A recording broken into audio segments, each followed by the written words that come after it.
இனிய நண்பர்கள் அனைவருக்கும் என் மாலை வணக்கம். இந்த ஆன்மாவின் பாடங்களை வெறும் பாடமா கேட்க முன்னாடி அந்த மனமற்ற நிலை எப்படி மைண்ட் ஸ்பேஸ்ல இருந்து ஆர்ட் ஸ்பேஸ்க்கு போறது, பிராக்டிக்கலா எப்படி போறது, வார்த்தைகள்ல ஈஸியா இருக்கு. மைண்ட் ஸ்பேஸ்ல இருந்து ஆர்ட் ஸ்பேஸ்ல இருங்க, அப்பதான் புரியும்னு சொல்றோம். ஆனா இதயபூர்வமா செயல்படுறது எப்படி அப்படின்னும் போது அந்த மனமற்ற நிலை தான். மனம் தான் ஜட்ஜ் பண்ணுது. ஒருத்தரை ஒரு எக்ஸ்பெக்டேஷன், எதிர்பார்ப்பு, ஜட்ஜ்மெண்ட், ஒரு தீர்வு கொடுக்கிறது. இதுதான் உண்மையிலேயே பாத்தீங்கன்னா எல்லா அடிப்படை எமோஷன்ஸ்க்கும் காரணம். நமக்கு ஒரு விஷயத்துல ஒரு எதிர்பார்ப்பு வருது, அது வெற்றி பெற்றுட்டோம்னா அகந்தை கூடுது. அதுக்கப்புறம் அந்த வெற்றியை தக்க வச்சுக்கணுமேனு ஒரு முயற்சி தீவிரமாகுது. சில சமயம் தோல்வி அடைஞ்சிட்டோம்னு வச்சுக்கோங்க, அதுல எல்லா எமோஷன்ஸும் அடங்கிடும். தோல்வி அடைஞ்சிருவோமோன்ற, அது வெற்றி பெற்றவங்களுக்கும் ஒரு பயம் உருவாயிடுது தக்க வைக்கிறதுக்கு, தோல்வி அடைஞ்சவங்களுக்கும் ஒரு பயம் உருவாயிடுது திருப்பி நம்ம எழணுமேன்னு. நடக்கலன்னு வச்சுக்கோங்க, அதனால கோபம், வெறுப்பு, பொறாமை, அதுல ஒரு வஞ்சகம், எல்லா எமோஷன்ஸ்க்கும் பாத்தீங்கன்னா அந்த எதிர்பார்ப்பு தான். ஒண்ணு நம்மள ஒருத்தர் முக்கியமா கருதணும்னோ, இல்ல நம்ம செயல் அந்த மாதிரி இருக்கு. இதுக்கெல்லாம் காரணம் அடிப்படை அந்த மனங்கள் தான். இது மனம் எப்பவுமே கடந்த காலத்துல செயல்படுறதுனாலதான் அந்த எக்ஸ்பெக்டேஷனும் அடுத்தவங்களும் ஜட்ஜ் பண்றது. இந்த நிலை இல்லாம இருந்ததுன்னா மட்டும்தான் நம்ம இதயபூர்வமா ஆர்ட் ஸ்பேஸ்க்கு போக முடியும். மனமற்ற நிலைன்னு சொல்றோமே, மனமற்ற நிலைனா என்ன செய்யறது அப்படின்னு நமக்கு ஒரு தோணும். ஏன்னா அது நம்ம அலைகளை தான் பாக்குறோம். உண்மையில நம்ம கடல்னு புரிஞ்சுக்கிறது தான் அந்த மனமற்ற நிலைக்கு போக முடியும். நாம் வெறும் அலைகள் அல்ல, கடல்ல தான் அலைகளும் இருக்கு. ஆனா அது அலைகள் மட்டும் அல்ல கடல். கடல்ன்றது நடுவுல மிகப்பெரிய ஆழமானது. அதனோட ஆழம் அறிய முடியல இன்னைக்கு வரைக்கும் நிறைய இடங்கள்ல. அப்படிப்பட்ட ஒரு இடமா தான் நம்ம இருக்கணும். அப்படி இருக்கும்போது மட்டும்தான் அந்த மனமற்ற நிலைக்கு போக முடியும். இதெல்லாம் நம்ம சொல்லும் போது பாத்தீங்கன்னா, இதுக்கு நம்ம எல்லாருமே அந்த மனமற்ற நிலையை தான் தேடிட்டு போறாங்களோன்னு எனக்கு ஒரு தோணல் இந்த மனமற்ற நிலையில தான் எல்லாருமே ஒரு சின்ன பிளாஷஸ் ஆஃப் அந்த ஒரு கணத்தை தரிசிக்கிறாங்க. அப்போ நம்ம நினைப்போம், தியானத்துக்கு வந்தாதான் மனமற்ற நிலையா. நம்ம எல்லா செய்யற செயலுமே அந்த மனமற்ற நிலைக்கு தான், அந்த இதை நோக்கிதான் எல்லாருமே ஓடுறாங்கன்னு தோணும். இப்போ உடல் சம்பந்தப்பட்டதுல இருக்காங்கன்னு வச்சுக்கோங்க, அது காமம், உடல் உறவா இருக்கலாம், இல்ல போதை பழக்கங்களா இருக்கலாம். எதுலையுமே கூட அதுவும் அதுதான் அடிப்படையா இருக்கு. அந்த ஒரு கண நேரம் நம்ம மனமற்ற நிலைக்கு போகும்போதுதான் அவங்களுக்கு அந்த பரவசம் வருது. உடனே அவங்க நினைச்சுக்கிறாங்க இதுலதான் இருக்கு அப்படின்னு நினைச்சிட்டு அதை திரும்பி திரும்பி பண்ணி ஒரு அடிக்ஷன் மாதிரி மாறிடுறாங்க, அதுலயே மாட்டிக்கிறாங்க.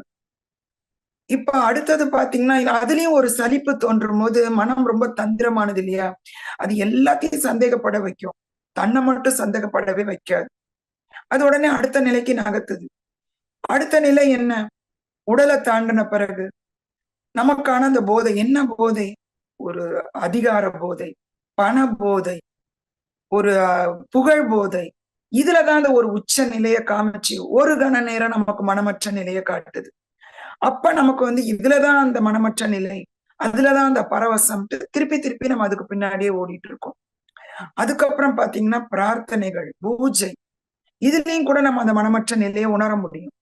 நிறைய பேருக்கு தெரியும், சில மந்திரங்கள் சொல்லும் பொழுதோ, இல்ல ஒரு பாடலை பாடும் பொழுதோ, இல்ல அப்படியே இந்த தீப ஒளியில கண்மூடி ரசிக்கும் போதோ அந்த மனமற்ற நிலையை நம்ம உணர்றோம். அப்ப நமக்குள்ள ஒரு பரவசம் வருது. உடனே அதுலதான் நமக்கு மனமற்ற நிலை இருக்கு அப்படின்னு அதை தேடி போய்கிட்டு இருக்கோம். அப்படி பார்த்தா உலகத்துல எல்லா ஆன்மாக்களும் அந்த மனமற்ற நிலைய அவங்களுக்கு புரிஞ்ச வகையில அவங்கள அறியாமையே அதைத்தான் தேடிட்டு இருக்காங்களோன்னு தோணுது. தியானம்னு நம்ம வரும்போது அந்த மனமற்ற நிலையை உணரும். அந்த மனமற்ற நிலையில நமக்கும் அந்த பிரபஞ்ச சக்தி வருது, நமக்குள்ள ஒரு ஆற்றலை உணர்றோம், ஒரு புத்துணர்வு வருது, விழிப்புணர்வு வருது. ஆனா தியானத்துக்கும் மற்ற முதல் நான் சொன்னதுக்கும் ஒரு சின்ன வித்தியாசம் இருக்கு. அது இன்னொருத்தரை சார்ந்துதான் அந்த மனமற்ற நிலையை நீங்க பெற முடியும். ஏதோ ஒரு பொருளையோ, ஏதோ ஒரு ஆளையோ, கடவுளனே எடுத்துட்டா கூட அங்க சார்ந்து இருந்தா மட்டும்தான் மனமற்ற நிலை. ஆனா சில பேர் அந்த பூஜை பிரார்த்தனையில கூட அவங்க என்லைட்மெண்ட் ஆகுறாங்க. ஏன்னா அந்த வார்த்தை அவங்களுக்கு புரிஞ்சு போயிடும். பற்றுக பற்றற்றான் பற்றினை அப்பற்று விடற்கு. அந்த பற்றினை நீ விடும்போது மட்டும்தான் அவங்க முழுமையான தியானத்துக்கு வராங்க. அங்க தியானம் பண்ணாம நடனத்திலையும் பாடல்கள்லயும் கூட என்லைட்மெண்ட் ஆன மாஸ்டர்ஸ் இருக்காங்க. அவங்கயும் அந்த இடத்துல அத்தனை பற்றுகளையும் விடும்போது மட்டும்தான் அதை உணர முடியும். நம்ம தியானத்துல ஒரு அழகான ஒரு நமக்கு ஒரு அட்வான்டேஜ் என்ன அப்படின்னா, நம்ம இங்க எதுக்காகவும் யாரையும் சார வேண்டியது இல்லை. அங்க எல்லாத்துலயும் ஒரு டிபெண்டன்சி இருந்துதான் வெளியே வர முடியுது. நமக்கு இண்டிபெண்ட், நம்மள மட்டுமே நமக்குள்ள மட்டுமே டிராவல் பண்ணா போதும். இது யாருக்கான ஒரு ஒரு கைப்பிடிக்க வேண்டிய வேலையே நமக்கு இல்லை. அதனாலதான் தியானம் பாத்தீங்கன்னா கொஞ்சம் வேறுபட்டுடுது அந்த மனமற்ற நிலையிலிருந்து. அதெல்லாம் சிற்றின்பம்னு எடுத்துக்கிட்டா இங்க பேரின்பம் வருது. இங்கேயும் கூட அந்த ஒருமைத்தன்மை வருதோன்னு தோணும். அதைத்தானே நமக்கு அழகா சிவ தாண்டவம் சொல்லுது. அர்த்தநாரீஸ்வரர் உள்ள எல்லாருக்குள்ளயும் பெண் தன்மையும் இருக்கு, ஆண் தன்மையும் இருக்கு. அது ரெண்டும் இணையுது. அந்த இணைப்புலதான் நமக்கு அந்த ஒரு ஆனந்தம் வருது. அந்த இணைப்பு முழுமை ஆகும்போது அந்த ஆகாய கங்கை, அந்த பிரபஞ்ச ஆற்றல் நமக்குள்ள பொழியறத நம்ம உணர்றோம். அப்ப நமக்கு எல்லாம் சுற்றி இருக்க நம்மளை பத்தி உள்ள விழிப்புணர்வும் சுற்றி உள்ள பிரபஞ்சத்தோட விழிப்புணர்வும் நமக்கு ஈஸியா அந்த சத்தியத்தை காண்பிக்க முடியுது. இந்த மனமற்ற நிலைக்கு எல்லாரும் ஒரு வகையில போய்கிட்டு இருந்தாலும், இப்ப நமக்கு தியானம்னு சொல்லும் போது எல்லாருக்கும் அது புரிய மாட்டேங்குது. ஒரு ஆடை இல்லாத ஊர்ல ஆடை அணிஞ்சவன் தான் பைத்தியக்காரனா இருக்கிறாங்க. இப்ப இந்த மனமற்ற நிலை இருக்கும்போது நம்ம ஹார்ட் ஸ்பேஸ்ல இருக்க முடியும்ன்றத புரிஞ்சுக்க முடியுதுன்னு தோணுச்சு. இன்னைக்கு நமக்கான பாடம், முதல் பாடமே என்னன்னா, நிகழ்காலத்தில் வாழுங்கள். அதுவே நமக்கு புரிஞ்சு போச்சு. இந்த மனத்துக்கு இந்த நிகழ்காலத்துல வாழும்போது ஆற்றல் அதிகம், கடந்த காலத்திலையும் எதிர்காலத்தையும் வாழும்போது ஆற்றல் குறைவு. நமக்குள்ள நான் சொல்றேன், ஆனா எல்லாருக்குள்ளயும் அந்த சந்தேகம் வரும்னு தான் தோணும். கடந்த காலத்தை எப்படி முற்றொழிக்க முடியும்? கடந்த காலத்தில் உள்ள விஷயங்கள் நமக்கு தேவைதானே, அது எதிர்காலத்தை நம்ம உருவாக்குறதுக்கு தானே கடந்த காலம் அப்படின்னு மனசோட ஊசலாட்டம் இருக்கு நமக்குள்ள. கடந்த காலத்தை வச்சுதான் எதிர்காலம்ன்ற பழக்கம் தான் நமக்கு உலகமும் பயிற்சி கொடுத்துருக்கு. இந்த பயிற்சியில தான் நம்ம வாழவும் செய்யும்.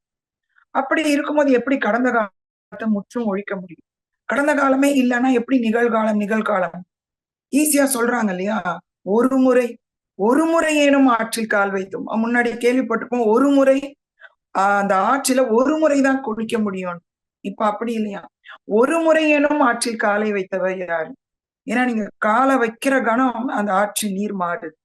காலை வைக்கிற கணம் நமக்குள்ள அத்தனை மாற்றம் நிகழுது. ஒவ்வொரு கணமும் செல்லு இறந்து பிறந்துகிட்டே தான் இருக்கு. இறப்பு எங்கேயோ நடக்கிறது இல்லை, தினமும் நடக்குது நம்ம உடல்ல. அப்படி இருக்கும்போது அந்த நிகழ்கணம், அந்த முதல் அடி மட்டுமே நமக்கு எப்படி ஒரு விழிப்புணர்வை தர முடியும்? கடந்த காலத்தை முற்றொழிச்சு நம்மளால எப்படி வர முடியும் போது எனக்கு ஒரு தோணல் வந்தது. இப்ப நம்ம சாப்பாடு நம்ம சாப்பாடு தேவைதான் ஆற்றலுக்காக. ஆனா அந்த சாப்பாட்டுல இருக்க சாரத்தை மட்டும்தான் அது எடுத்துக்குது, மிச்சத்தை சக்கையா வெளியேற்றுது. நம்ம கூட மனதை சுமக்கிறது. அதுல கூட ஒரு வேடிக்கை பாத்தீங்கன்னா, நம்ம நமக்கான மனதை மட்டும் சுமக்கிறது இல்ல, அதாவது நமக்கான பாஸ்ட மட்டும், கடந்த காலத்தை மட்டும் சுமக்கிறது இல்ல, மத்தவங்களோட கடந்த காலத்தையும் சேர்த்து சுமக்கும். அப்பதானே நமக்கு ஜட்ஜ்மெண்ட்டும் வருது. அது எப்படி மத்தவங்களோட கடந்த காலத்தை நம்ம சுமக்கிறோம்? நம்ம கடந்த காலத்தை சுமக்கிறதுக்கே நமக்கு திராணி இல்லாத மாதிரி இருக்கு, எப்படி மத்தவங்களோட கடந்த காலத்தை சுமக்கிறது அப்படின்னு பார்த்தா, அந்த ஒரு சின்ன கதை எனக்கு அது ரொம்ப எளிமையா புரிய வச்சுது. ஒரு குருவும் சிஷ்யனும் போவாங்க ஆற்றை கடக்கும் போது. நிறைய பேர் கேள்விப்பட்டிருப்போம் இந்த கதைய. அந்த ஆற்றை கடக்க முடியாம ஒரு பெண் இருப்பா. அவளுக்கு தண்ணிக்குள்ள போறதுக்கும் பயம், ஆடைகள் நனைஞ்சிருமேன்ற ஒரு இதுவும் இருக்கும். அப்ப அந்த குரு சொல்லுவாரு, நான் உன்னை கூட்டிட்டு போறேன், என்னோட தோள்கள்ல ஏறிக்கோ அப்படின்னு அவளை தூக்கிட்டு கொண்டு போய் அடுத்த பக்கத்துல இறக்கிடுவேன். இது அந்த சீடனுக்கு சுத்தமா பிடிக்காது. நம்மளோட இதுல ஏன்னா அந்த காலத்துல குருக்கள்லாம் இந்த பிரம்மச்சரியம் அந்த இதுல சம்சாரத்துல இருக்கக்கூடாது இல்லையா? எப்படி நம்ம குரு கொஞ்சம் கூட யோசிக்காம இந்த பொண்ணை தொட முடியும்? அதுவும் தொட்டு தூக்கி இவ்வளவு நேரம் தூக்கிட்டு இறக்கிட்டாரு. அவரும் பொறுத்து பார்த்தாரு. அப்புறம் கேட்டுட்டாரு, ஏன் குரு இப்படி பண்ணீங்கன்னு. அப்ப அவருக்கு சொல்றாரு, நான் அந்த பெண்ணை அங்கேயே இறக்கி விட்டுட்டேன், ஆனா நீ இவ்வளவு தூரம் சுமந்துகிட்டா வந்தேன்னு கேட்டாராம். இப்ப நமக்கான பாஸ்ட மட்டும் நம்ம சுமக்கிறது இல்ல, மத்தவங்களோட கடந்த காலத்தையும் சேர்த்து சுமக்கிறோம்.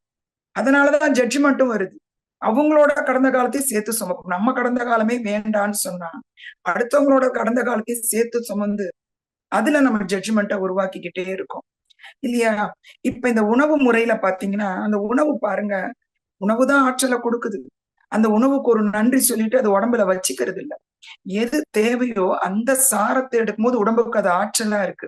தேவையில்லாதது வெளியேற்றிட்டே தான் இருக்கு தினமும். நம்மளும் கூட அந்த நிகழ்வுகள்ல இருந்து விடுபட்டுறணும். அதுல இருந்து கிடைக்கக்கூடிய பாடங்களை எடுத்துக்கலாம்.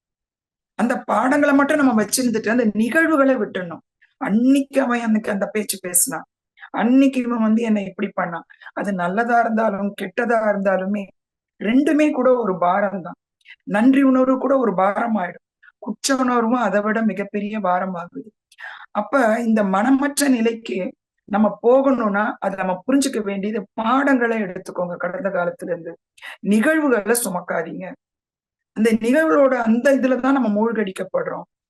நம்ம வந்து உருவாக்குறதுக்கான நம்ம குடும்ப சூழ்நிலைகள், நம்மளோட கூட இருக்கிற பார்ட்னர்ஸ் எல்லாம் நம்ம தான் தேர்ந்தெடுக்கிறோம்னு சொல்றோம். நம்மளோட அந்த குழந்தை பருவத்துல கூட நிறைய பேர் சிக்கிடுறாங்க. குழந்தை பருவத்தோட அந்த பாஸ்ட்ல எங்களோட அம்மா இப்படி இல்ல, எங்க அப்பா அப்படி இல்ல, அவங்க வந்து இறந்திருக்கலாம், இல்ல ஒரு மாதிரி வளர்த்திருக்கலாம். அதெல்லாம் கூட நமக்கு வந்து என்ன உருவாக்குறதுக்கு அதுதான் காரணம் அப்படிங்கிற அந்த கடந்த காலத்துல கூட நம்ம சிக்கிக்கிட்டு இருக்கோம். ஒரு வகையில எடுத்துட்டா அந்த பெற்றோர்கள் உண்மையான பெற்றோர்கள் அல்ல. அவங்க நீங்க தேர்ந்தெடுத்து வந்த பெற்றோர்கள். அவங்க மூலியமா நீங்க வந்திருக்கலாம். ஆனா அவங்க உண்மையான பெற்றோர்களா? நம்ம வந்து இங்க வாழக்கூடிய அந்த வாழ்வுக்கு நம்மளே உருவாக்கின அந்த திட்டத்துக்கு ஒரு பிளானுக்கு அவங்க உங்களுக்கு கூட ஹெல்ப் பண்ண வந்திருக்காங்க. சில சமயம் அவங்கதான் நம்மளை போட்டு இழுக்கிற மாதிரி நமக்கு ஒரு உணர்வு வரும். நம்ம கூட வாழ்றவங்களும் நம்மளோட உறவினர்கள் தான் நம்மளுக்கு கூட கொஞ்சம் பாரத்தை கொடுக்கறாங்க. ஆனா ஒரு வகையில நம்மளோட ஆன்மீக பாதையில உந்து சக்தியா தான் அவங்க செயல்படுறாங்க. உண்மையில நம்மள ஃபாஸ்ட் ஃபார்வர்ட் பண்றதுக்கு தான் அவங்களோட இதுவே இருக்கு. அவங்கள பத்தி புரிஞ்சுக்கணும்னா நமக்கு கொஞ்சமாவது விழிப்புணர்வு வந்ததுன்னா அவங்களும் தட்டு தடுமாறிட்டு தான் இருக்கிறாங்க. அப்படிங்கிறத புரியும் போது அந்த அன்பு கருணை அவங்க மேல நமக்கு பொங்கணும். அப்ப நம்ம அந்த பாஸ்ல இருந்து விடுபடவும் முடியும். முதல்ல நம்ம விடுபட்டுட்டோம்னா அவங்களையும் அந்த சங்கிலிருந்து விடுபடக்கூடிய ஒரு சூழ்நிலையும் நம்மளால உருவாக்கி தர முடியும். மீண்டும் மீண்டும் குற்றம் சொல்லிக்கிட்டே வாழும்போது அது அவங்களுக்கும் நம்மள விடுபட முடியல, நம்மளும் அதுல இருந்து விடுபட மாட்டேங்கிறோம். இதைத்தான் அவங்க சொல்றாங்க, நிகழ்காலத்தில் வாழுங்கள். இந்த பாடம் நமக்கு ரொம்ப முக்கியமான பாடம். நிகழ்காலத்துல எப்படி வாழறதுன்றது எனக்கு புரிஞ்ச முறையில நான் சொன்னேன். இப்போ எனக்கு கூட நான் வந்து ஒரு அசைவம் சாப்பிடுற ஒரு குடும்பத்துல இருந்தா வந்தது. இங்க வந்துதான் 4 வருஷமா நான் சைவம் சாப்பிடுறேன். அப்ப நான் முதல் அந்த மாஸ்டர்ஸ்ட கேட்டேன், எப்படி நான் இவ்வளவு நாள் சாப்பிட்டுட்டேனே, எனக்கு அது தவறுன்னு தெரியலையே, இவ்வளவு நாள் செஞ்சுட்டேனே, அதற்குரிய கர்மா இருக்கதானே செய்யும். இப்ப நான் இனிமே மாறி அந்த கர்மால இருந்து நான் விடுபட முடியுமான்னு ஒரு எண்ணம் வந்து. அப்போ அவங்க சொன்னாங்க, முடிஞ்சத நம்மளால மாத்த முடியாது. ஆனா அதுல இருந்து விடுபடுறதுக்கு நமக்கு முடியும். நீங்க வந்து அந்த எந்தெந்த ஆன்மாக்களுக்கு அகிம்சை செஞ்சோம், அந்த ஹிம்சை பண்ணோம் அப்படின்னு நினைக்கிறீங்களோ, அதுகிட்ட எல்லாத்தையும் மனசார உங்க ஆன்மா கண்டிப்பா அந்த ஆன்மா கூட தொடர்பு கொள்ள முடியும். எந்த ஆன்மான்னு தெரியாம கூட நம்ம பண்ணிருப்போம். எல்லாத்துக்கிட்டும் பொதுவா ஒரு மன்னிப்பை கேட்டுட்டு அதுல இருந்து விடுபட்டுருங்க அப்படின்னாங்க. நானும் அந்த குற்ற உணர்வுல இருந்து விடுபட்டுட்டேன். அதுக்கப்புறம் எனக்கு அந்த குற்ற உணர்வே தோணல. இதுல ஒரு முக்கியமான விஷயத்த நான் உணர்ந்தேன். என்னைக்கு நான் அந்த குற்ற உணர்வுல இருந்து விடுபட்டனோ, அப்ப மத்தவங்க அத சாப்பிடும் போதோ, இல்ல மத்தவங்க அந்த இது விஷயத்த பண்ணும் போதோ, எனக்கு எந்த ஜட்ஜ்மெண்ட்டும் வரல. அவங்கள பார்த்து வந்து, இவங்க பாரு இன்னும் இப்படி இருக்காங்க, எந்த காலத்துக்கு தான் மாறப்ப அந்த மாரி நோக்கம் கூட எனக்கு எண்ணம் கூட வரல. அவங்கள ஜட்ஜ் பண்றதுக்கு ஒரு தாட்டே வரல. ஏன்னா மனதளவுல நான் விடுபடும்போது, அவங்களையும் நான் விடுபட வைக்க முடியுது. என்னாலயும் அந்த பாஸ்ட் சங்கிலியில இருந்து என்னையும் விடுவிச்சுச்சு, அவங்களையும் விடுவிக்க முடியுதுன்றது எனக்கு இது நேர்ந்த அனுபவமா இருந்தது. அந்த நிகழ்காலத்தில் வாழ வேண்டியதுன்றது முக்கியமானது. நம்ம கர்மாவெல்லாம் பார்த்து பயப்படுறோம். ஒரு ஏதோ அது சீர்திருத்த பள்ளின்னு நினைக்கிறோம். இல்ல. அதுல இருந்து விடுபடக்கூடியது விஷயமே வந்தீங்கன்னா நிகழ்காலத்துல வாழ்ந்தாலே போதும். அடுத்த பாடம் என்னன்னு பார்த்தா, தெய்வீக ஆற்றல் உங்கள் மூலம் பாய்கிறது, உங்களிடமிருந்து அல்ல. இது ஆல்ரெடி நம்ம சொன்ன அடுத்த பாடத்தோட கனெக்ஷன் தான் இல்லையா? இந்த பூரணாத்மான்ற அந்த ஆற்றல் நம்ம மூலமா செயல்படுதே தவிர, இந்த செயல்பாடுலாம் நான் தான் செய்யறேன்னு நினைக்கும் போதுதான் முதல் பிரச்சனையே உருவாகுது. அப்ப நானுன்னு இருக்கா? உங்களுக்கும் ஒரு நான் இருக்கு. அந்த நான் அந்த உங்களோட வழியா செயல்படும் அந்த பூர்ணாத்மாவோட சக்தியோட இணையும் போது மட்டும்தான் உங்களோட உருவாக்கம் வெளியே வர முடியும்ன்றாங்க. நீங்க உணர்வுகள்னால, நம்ம நேத்தெல்லாம் பார்த்தோம் இல்லையா, அந்த காட்சிப்படுத்துறது, உணர்வுகள் நோக்கத்தினால ஒரு வடிவத்தையோ ஒரு உருவத்தையோ கூட கொண்டு வந்துடலாம். ஆனா அதை செயல்படுத்தணுமே. அது ஒரு பேட்டரி இல்லைன்னா ஒரு கரண்ட் கொடுத்து அந்த செயல்படுத்துற முறை அந்த பூர்ணமாத்மாக்கு மட்டும்தான் அது கை கொள்ள முடியும். இது என்ன இப்படி இருக்கு? அப்ப நம்ம இங்க செய்யற செயலெல்லாம் என்ன? நீங்க சில கதாசிரியர்கள், இந்த இசையமைப்பாளர்கள், பாடலாசிரியர் கூட கேட்டு பாருங்க. ஒரு சிறந்த முறையில பண்றவங்கள, எனக்கு தெரிஞ்சு இளையராஜாவே ஒரு தடவை சொல்லியிருக்காரு. மிகப்பெரிய ஒரு இசை ஞானி இல்லையா, அவர் சொல்லுவார், உங்களுக்கு எப்படி சார் இப்படி தொடர்ந்து நோட்ஸ் அந்த மாதிரி உங்களுக்குள்ள இருந்து வருதுன்னும் போது, அது இங்கிருந்து வரல, எனக்கு மேல இருந்து வருதுன்னு அவரே சொல்றாரு. அந்த மாதிரி நமக்கு ஒரு மேல ஒரு கனெக்ஷன் இருக்கும். ஒரு கதையை கூட எழுதுறவங்க எழுதும் போது ஒரு நோக்கத்துல இதுதான் எழுத ஆரம்பிப்பாங்க. ஆனா பாத்தீங்கன்னா அவங்கள அறியாமே கதை வேற வேற பக்கத்துல போகும். ஒரு கவிதை கூட அப்படிதான். அந்த விதியின் கரங்கள் எழுதி கொண்டே செல்லும் அப்படின்னு ஒருத்தர் கவிதை எழுதும்போது சொல்றாரு, தன்னோட கவிதை தன்னை தாண்டி போகுது, என்னையும் மீறி அந்த கவிதை வெளிப்படுது அப்படிங்கிறார். அப்ப எந்த உருவாக்கத்துக்கும் அந்த பூர்ணாத்மா தன்னோட அந்த வழியா நம்மளை உபயோகிக்கும் போது அந்த உருவாக்கம் மிகச்சிறந்த உருவாக்கமா இருக்கும். இல்லைன்னா அந்த குழப்பமான மனநிலையில தான் மட்டும்தான் உருவாக்குறான் அப்படிங்கிற உருவாக்கம் தான் நேத்து சொன்ன மாதிரி அந்த குறப்பிரசவம் மாதிரி ஆயிடுது. முழுமையான ஒரு உருவாக்கத்தை அது கொடுக்க முடியுது. இது எப்படி தன்னுள்ள அப்படி நம்ம பாய விடுறது? நம்ம என்ன நினைச்சுக்கிறோம், கடந்ததுல உள்ளதை வச்சு உருவாக்குறது எப்படி? யோசித்து பாருங்க. பழச வச்சு ஒரு உருவாக்கத்தை கொண்டு வர முடியுமா? நிகழ்காலத்திலேயே இருக்கிற கடவுள்ன்றது நிகழ்காலத்து நிகழ்ற ஒரு நிகழ்வு. கடவுள் தன்மை அது நிகழ்காலத்துல மட்டும்தான் இருக்க முடியும். கடவுள் இருந்தாருன்னு சொல்ல முடியுமா? கடவுள் இருப்பார்னு சொல்ல முடியுமா? கடவுள் இருக்கிறார். அவர் இருந்துகிட்டே தான் இருக்காரு. நிகழ்காலத்துல மட்டும்தான் அந்த கடவுள் தன்மை செயல்பட முடியுது. இதுக்கு இந்த கிருஷ்ணரோட புல்லாங்குழல சொல்லலாம். கிருஷ்ணர் நேச்சர் கூட அவ்வளவு தூரம், அவரை நம்ம பாத்தீங்கன்னா கூட தெரியும். அந்த இசை அமைக்கிறது, அவர் கூட பாத்தீங்கன்னா அவரோட உருவம் கூட பாருங்களேன் எவ்வளவு அழகு இல்ல. கீழே பார்க்கடல் அமிர்தத்தை தரக்கூடியது, மேல ஆலகால விஷம் ஆதிசேஷன், ரெண்டுத்துக்கும் நடுவுல எதை பத்தி தொடர்பு இல்லாம அமைதியா தூங்குற மாதிரி ஒரு படுக்கை. அந்த கிருஷ்ணர் நேச்சர் கூட அவ்வளவு தூரம் இணைஞ்சவரா. அவர் அந்த வாழ்க்கையை வாழ்ந்து காட்டும் போது அப்படித்தானே இருந்தாரு இல்லையா, அந்த பிறவியில. அப்ப கிருஷ்ணர் ஒரு தடவை மூங்கில் கிட்ட கேட்டாராம், நான் உன்னோட உயிர்ப்பு போயிடும், உன்னை நான் எடுக்க போறேன், அதுக்கு நீ அனுமதி தருவியான்னு கேட்டாராம். சரி, நீதான் அவருக்கு அந்த அதுக்கு தன்னோட இதோட சோலோட கனெக்ஷன் இருக்கிறதுனால ஓகே அப்படின்னு சொல்லிடு. உடனே அந்த மூங்கிலை எடுத்து அந்த ஓட்டையெல்லாம் போடும்போது அதுக்கு இவ்வளவோ வேதனையா இருந்துதான். ஆனா அந்த வேதனையெல்லாம் முடிஞ்ச பிறகு அவர் வாசிக்க ஆரம்பிக்கும் போது தன்னுள்ள அந்த பூர்ணாத்மாவை அனுப்பக்கூடிய அந்த நிலைய புல்லாங்குழல் அடைஞ்சு, அப்ப அந்த தெய்வீக இசை பிறந்துதான். ராதாவும் மீராவும் கூட பொறாமப்பட்டாங்களாம், அந்த புல்லாங்குழல் மாதிரி கண்ணன் கூட நாங்க எப்பவுமே இருக்க முடியலையேன்னு. அந்த தெய்வீக ஆற்றலை நமக்குள்ள அதை பாய அனுமதிக்கும் போது நம்ம அந்த கடவுள் தன்மையோட கடவுளோட எப்பவுமே இருக்க முடியுமோ அப்படிங்கிற பாடத்தை நம்ம கத்துக்கணும்ன்றதுக்காக தான் இந்த தலைப்பை சொல்லியிருப்பாங்கன்னு தோணுது. தெய்வீக ஆற்றல் உங்கள் மூலம் பாய்கிறது, உங்களிடமிருந்து அல்ல. எல்லாருக்கும் அந்த தேடல் இருக்குல்ல, நான் யாருன்னு தேடுன்னு. நான் யாருன்னு தேடிட்டு போனோம்னாலே அங்க யாருமே இல்லைன்ற உணர்வை தான் நமக்கு தெரியும். சயின்டிஸ்டும் சொல்றாங்க, எல்லா மேட்டர்ஸும் தேடிட்டே போனா கடைசியில அங்க வெறுமை தான் இருக்கு. அந்த வெறுமையும் பூரணம், அந்த வெறுமையும் முழுமை, அதை உணர்றதுக்கு தான் அந்த ஆற்றலை நமக்குள்ள அதை பாய விடும்போது அதனால உருவாகக்கூடிய எல்லா உருவாக்கமும் முழுமையான உருவாக்கமா இருக்கும். அடுத்தது, உங்களுடைய பகுத்தறிவை செம்மைப்படுத்துங்கள்.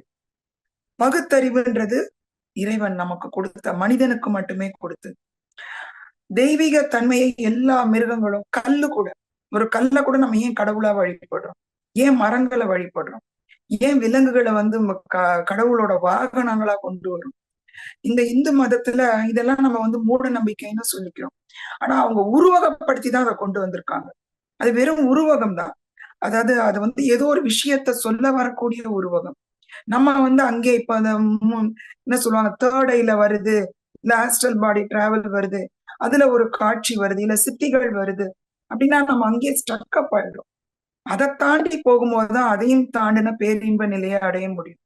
நமக்கு நிறைய வரும், ஏன்னா அதெல்லாம் நமக்கான தேர்வுகள் தான். இதெல்லாம் நீ தாண்டுறியா, இதுலயும் நீ தாண்டி போக முடியுதா அப்படிங்கிற தேர்வா தான் நம்ம எடுத்துக்கணும். நீயே எல்லாத்தையும் காமிக்கிற, அப்புறம் சிக்கிக்கிறேன்னு நீ ஏன் சொல்ற? உனக்கு நான் எல்லா விஷயத்தையும் கொடுக்குறேன், அதுலயும் நீ தாண்டி வரியா அப்படிங்கறதுல நமக்கு உண்மையான தேர்வு இருக்கு இல்லையா? இப்ப நமக்கு அந்த எப்படி அந்த பகுத்தறிவு நமக்கு நம்மளோட தெய்வீகத்தன்மை பிறக்கும் போது தெரிய மாட்டேங்குது. நம்ம வெற்றிடமாவே வரும், வெற்றி தாழ் மாதிரியே வரும். மற்ற மிருகங்கள் விலங்குகள்லாம் தன்னோட பதிவுகளோட தான் வருது. அதாவது நான் ஒரு மிருகம், ஒரு பூனைன்னு எடுத்துட்டா நான் பூனை தான், அது பூனையாவே பிறந்து பூனையவே தான் இறக்கும். அது அடுத்த தன்மைக்கு போக முடியாது. எல்லாமே அப்படிதான் இருக்கு. ஆனா அது இருக்கும்போது தன்னோட சோலோட கனெக்ஷனோட அந்த தெய்வீகத்தன்மையோட இணைஞ்சு இருக்கு நேச்சரோட. அந்த கிஃப்ட் இருந்தாலுமே அடுத்த நிலைக்கு போகிறதுக்கான கிஃப்ட் நமக்கு மட்டும்தான் இருக்கு.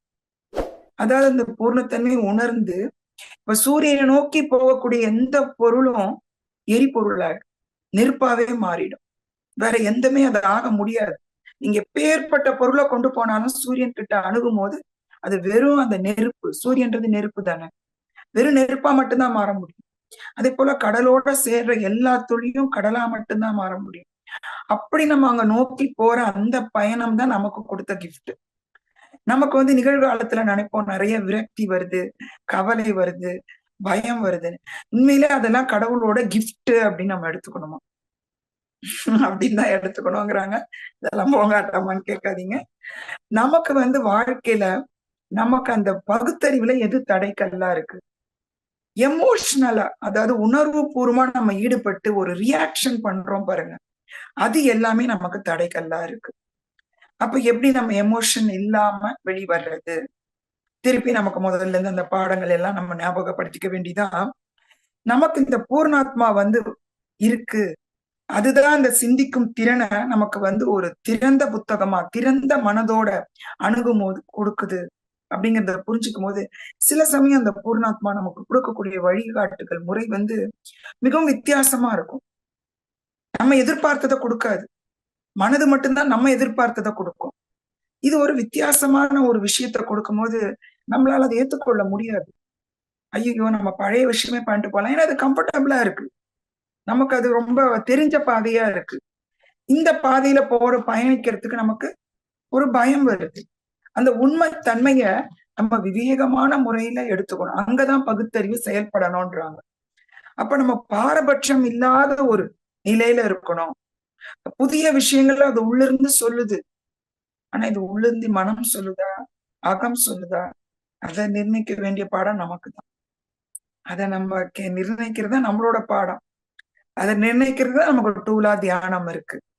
இப்ப இந்த வழி நடத்துறதுல அந்த ஒரு பாரபட்சத்தோட அந்த கருத்தை பாத்தீங்கன்னா மொத்தமும் இருட்டடிப்பாரு. அந்த உண்மைத்தன்மை நம்மளால உணர முடியாது. அப்ப நம்மள அது வந்து என்ன சொல்றது, தண்ணிக்குள்ள விழுந்தா நீச்சல் அடிச்சா பரவாயில்ல, தண்ணீரை நம்ம வந்து கடந்து போக முடியும், முங்கிட்டா என்ன ஆகுறது?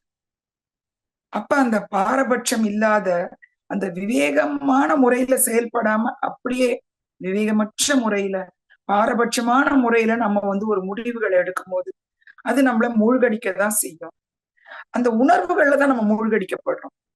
உணர்வுகள்லாம் நமக்கு தெரியும் எல்லாருக்கும், எப்ப ஏற்பட்ட உணர்வுகள் நமக்குள்ள இருக்கு. அது ஒரு அதிசயம். உண்மையிலே உணர்வுகள் மிகப்பெரிய ஆற்றல். அந்த ஆற்றலை நம்ம மடைமாற்றம் செய்யணும்னு அன்னைக்கே சொன்னேன். அந்த மடைமாற்றம் இல்லாம அந்த ஆற்றலே நம்ம மூழ்கி போயிட்டோம்னா அந்த அந்த பகுத்தறிவு நம்மளால செயல்படுத்த முடியாது. பகுத்தறிவுன்றது என்ன? நம்ம அந்த கடந்த காலத்துல நடந்த பிறவிகள் காரண காரியம், காஸ் அண்ட் எஃபெக்ட், சயின்ஸ்ல ரொம்ப முக்கியமான விஷயம். நம்மளோட வாழ்க்கையிலும் அது ரொம்ப முக்கியமான விஷயம். எதனால ஏற்படுது காஸ் அண்ட் அந்த எஃபெக்ட், அந்த தடையை நீக்கிறதுக்கு எதெல்லாம் தடையா இருக்கு, இந்த காஸ் அண்ட் எஃபெக்ட்ன்ற விஷயத்தை நமக்கு புரிஞ்சுக்கிறதுக்கு எதெல்லாம் தடையா இருக்கு, அதை நீக்கிறதுதான் உண்மையான ஞானம். நம்ம சொன்னீங்களா, நீ கிணறு தோண்டும் போது எதெல்லாம் தடைகள்லாம் இருக்கு, அதை எடுத்தா தண்ணியை நம்ம உருவாக்க தேவையில்லை, தண்ணி ஆல்ரெடி இருக்கு, அது நமக்கு வரும். அது போல நம்ம வாழ்க்கையில வர்ற எல்லா பிரச்சனைகளுக்கும் நமக்கு வந்து ஒரு பயம் வருது. அதுக்கு அந்த விவசாயி சொன்ன கதையை நீங்க ஞாபகம் வச்சுக்கணும். வெறும் மழையும் வெறும் வெயிலும் மட்டும் இருந்தா மழை அந்த பயிர் உருவாகிறது இல்லை. அதுக்கு எல்லாமே தேவைப்படுது. அது அத்தனையும் தாங்கி நிற்கும் போதுதான் உண்மையான அறுவடை நமக்குள்ள நிகழ முடியும். அதனால இது வந்து நல்லது, இது கெட்டதுன்னு எடுத்துக்கூடாது. எல்லாத்துக்கும் நமக்கு நன்றி உணர்வு முதல்ல வேணும். நல்லதுக்கு மட்டும் நன்றி உணர்வு இல்ல. சொல்லப்போனா நல்லத வந்து ஈஸியா மறந்துருவோம். கெட்டதா நமக்கு ரொம்ப ஞாபகம் இருக்கு. அப்ப கெட்டதுக்கு தான் நமக்கு நிறைய நன்றி உணர்வு இருக்கும். இந்த விஷயத்தை எனக்கு கத்துக்கிறதுக்கு அது உதவி பண்ணிருக்கு. எதெல்லாம் செய்யக்கூடாதுன்னு சொல்றதுக்கு தானே அந்த கெட்டது நமக்கு நடக்குது. அப்ப நம்ம ஒரு குருவை எடுத்துட்டு அவர் சொல்வாராம், எனக்கு ஒரு ஆசான் இல்ல, எனக்கு நூற்றுக்கணக்கான ஆசான்கள் இருக்காங்க. நேத்து சொன்ன மாதிரி சிலந்தி பூச்சி மாதிரி கூட நம்மளோட அந்த சிக்காம இருக்கிறதுக்கு அது கத்து கொடுக்குது. நீதான் அந்த வலையை பின்னினாலும் அதுல சிக்காம இருக்க சிலந்தி கத்து கொடுக்குது. அந்த மாதிரி எத்தனையோ ஆசான்களை நம்ம எடுத்துக்கலாம். அப்படி நம்ம அதை ஒவ்வொருத்தரையும் பகுத்தறிஞ்சு எது நம்மளோட பாடம் அப்படின்னு புரிஞ்சுட்டு உருவாக்குற அந்த உருவாக்கம் தான் உண்மையான உருவாக்கமா இருக்க முடியும். அப்ப நீங்க வந்து நீங்க பண்ற எல்லா படைப்பாற்றலையும் அந்த தெய்வீகத்தை காண முடியும். தெய்வம் சொல்லுவோம், நமக்கு நம்ம கூடயே அது இருக்குன்னு சொல்லுவோம். கூட இருக்கிறத உணர்றது எப்படின்னா அந்த பகுத்தறிவு நமக்கு தேவை. அதனாலதான் பகுத்தறிவு நமக்கு மட்டும் கொடுக்கப்பட்டிருக்கு. அந்த பகுத்தறிவு வச்சு உருவாக்கக்கூடிய உருவாக்கம் எப்படி இருக்கும் அப்படின்ற ஆன்ம பாடத்தை நம்ம கத்துக்கணும். இன்னைக்கு 3 பாடங்களை நம்ம கத்திருக்கோம். முதல் பாடம் நிகழ்காலத்தில் வாழுங்கள். 2வது பாடம் நீ உள்ள அந்த தெய்வீக ஆற்றலை உங்களுக்குள்ள பாய விடுங்கள், உங்களிடமிருந்து அல்ல. 3வது பாடம் அந்த உருவாக்கம், அது வந்து எப்படிப்பட்ட உருவாக்கம்னா பகுத்தறிவோட கூடிய உருவாக்கமா இருக்கணும் அந்த படைப்பாற்றல். இந்த 3 பாடங்களை நம்ம இன்னைக்கு கத்திருக்கோம்னு நினைக்கிறோம் மாஸ்டர்ஸ். வாய்ப்படுத்த பிஎம்சி சேனலுக்கு நன்றி.